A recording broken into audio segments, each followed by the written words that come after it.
pertama, bagaimana filsafat ilmu mengawasi dan mempertanyakan eksistensi, keilmiahan, serta nilai-nilai dalam ilmu pendidikan.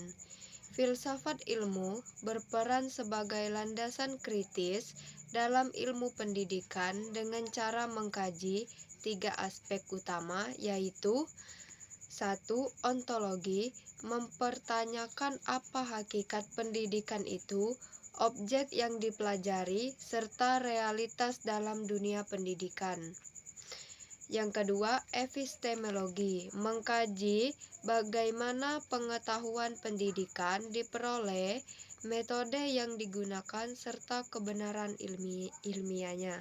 Dan yang terakhir, aksiologi, menilai manfaat dan nilai-nilai yang terkandung dalam pendidikan seperti etika, moral, dan tujuan pendidikan itu sendiri.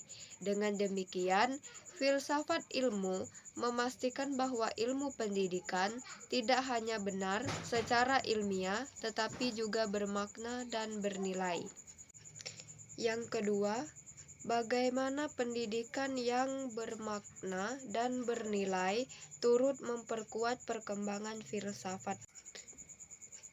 Pendidikan yang bermakna dan bernilai akan menghasilkan praktik pendidikan yang tidak hanya fokus pada transfer ilmu, tetapi juga pembentukan karakter dan pemikiran kritis. Hal ini memperkuat filsafat ilmu karena mendorong refleksi terhadap tujuan pendidikan, mengembangkan pemikiran kritis terhadap teori dan praktik pendidikan, menjadikan pendidikan sebagai sarana pembentukan manusia yang utuh, intelektual, dan moral, sehingga pendidikan menjadi ruang aktualisasi dari konsep-konsep filsafat ilmu.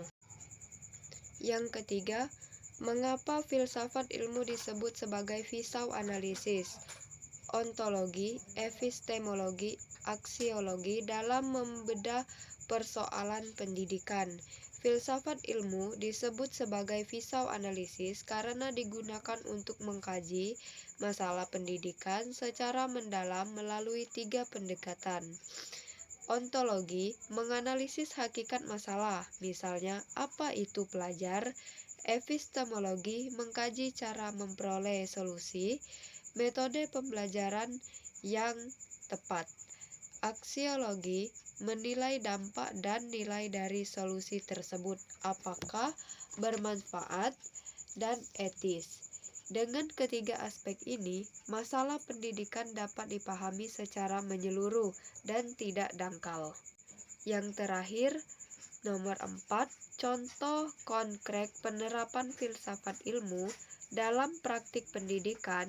Contoh penerapannya dapat dilihat dalam kebijakan kurikulum, penyusunan kurikulum, mempertimbangkan nilai aksiologi, isi materi ontologi, dan cara penyampaian epistemologi.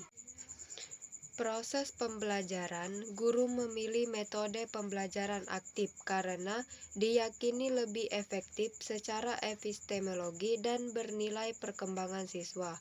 Penilaian pendidikan, evaluasi tidak hanya mengukur kognitif tetapi juga sikap dan keterampilan sebagai bagian dari nilai pendidikan.